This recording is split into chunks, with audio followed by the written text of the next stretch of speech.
حضرت زکریا علیہ السلام بنی اسرائیل کے نبی تھے۔ وہ بہت بوڑھے ہو چکے تھے اور ان کی بیوی بانجھ تھیں، مگر ان کے دل میں یہ تمنا تھی کہ اللہ انہیں ایک نیک فرزند عطا کرے جو ان کے بعد دین کی خدمت کرے۔ انہوں نے نہایت عاجزی اور گڑ گڑا کر دعا کی، اے میرے رب، مجھے اپنی طرف سے ایک وارث عطا فرما جو میرا وارث بھی ہو اور علم یعقوب کا بھی وارث ہو۔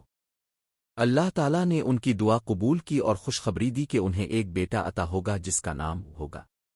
یہ نام اللہ تعالیٰ نے خود رکھا جو پہلے کسی کا نہ تھا۔ حضرت علیہ السلام کی پیدائش ایک معجزہ تھی کیونکہ ان کے والد بہت زیادہ عمر رسیدہ اور والدہ بانجھ تھیں۔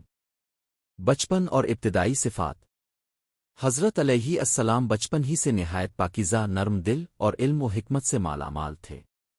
قرآن میں ذکر ہے، ایک ہم تجھے کتاب تورات مضبوطی سے پکڑنے کا حکم دیتے ہیں اور ہم نے اسے بچپن ہی میں حکمت عطا کی۔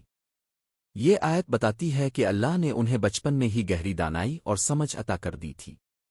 وہ نہ کھیل کود میں وقت ضائع کرتے اور نہ دنیاوی لذتوں کی طرف جھکتے۔ حضرت علیہ السلام کی تعلیم و تبلیغ۔ جب وہ بڑے ہوئے تو اللہ نے انہیں نبوت سے نوازا۔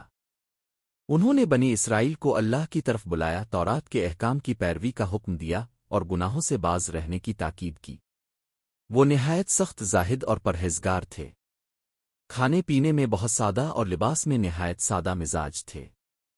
حضرت علیہ السلام کا سب سے نمایاں وصف ان کی پاکدامنی اور خشتن الہی تھی۔ وہ لوگوں کو سچائی، عدل، رحم اور محبت کا درس دیتے، ہر حال میں اللہ کی اطاعت اور یاد میں رہتے۔ حضرت اور حضرت عیسیٰ علیہما السلام۔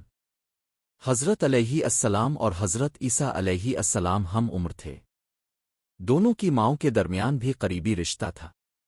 دونوں انبیاء نے اپنی قوم کو توحید اور اللہ کی عبادت کی طرف بلایا۔ حضرت علیہ السلام نے حضرت عیسیٰ علیہ السلام کی نبوت کی تصدیق بھی کی۔ بنی اسرائیل کی گمراہی اور نصیحت۔ اس زمانے میں بنی اسرائیل دنیا میں ڈوبے ہوئے تھے اور دین کے احکام کو بھلا بیٹھے تھے۔ حضرت علیہ السلام نے انہیں بار بار سمجھایا کہ وہ گناہوں سے باز آ جائیں، لیکن اکثر لوگ نہ مانے۔ کچھ لوگ ان کے پیغام کو قبول کرتے لیکن زیادہ تر ان کے دشمن ہو گئے۔ ظالم بادشاہ اور حضرت علیہ السلام کی شہادت۔ اس وقت ایک ظالم بادشاہ حکمران تھا جو اپنی سوتیلی بیٹی سے نکاح کرنا چاہتا تھا، جو تورات کے قانون کے خلاف تھا۔ حضرت علیہ السلام نے کھلم کھلا اس نکاح کو حرام قرار دیا۔ بادشاہ اس بات سے ناراض ہوا لیکن دباؤ میں آیا۔ اس کی بیوی اور بیٹی نے سازش کی اور علیہ السلام کو